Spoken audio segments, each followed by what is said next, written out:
But what disturbs me about you guys, and I'm putting you into this category perhaps unjustly, is that you seem to look down on believers. Well, there is a problem when you guys, if I could turn it back on you, try to say that because you believe what you do, because of a holy book and because of the way you've been brought up, therefore that entitles you to go into science classes and tell teachers what they can or cannot teach. You may think that God oversaw evolution, and that's a point of view that you could probably defend, but leave it out of the science class. It's not fair to leave it out of the science class if the science class is incomplete.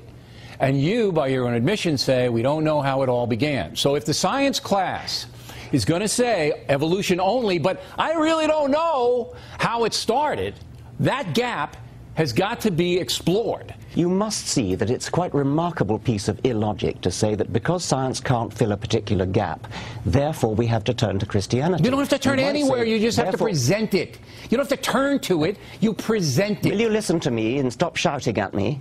Well, turn your earpiece down. I'm not shouting, that's the way I usually talk. Go ahead. Okay, I know it is. I've been warned about it. Just because science has a gap in its knowledge, that does not entitle you to turn to any other particular alternative.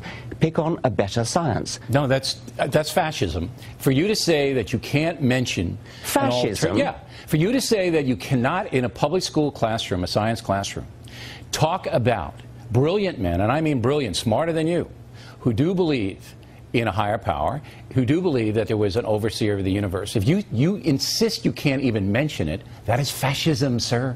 What you called fascism was my statement that if science can't answer something, you should therefore turn to Christianity. Not turn, if a particular scientific theory doesn't work, do some better science. No.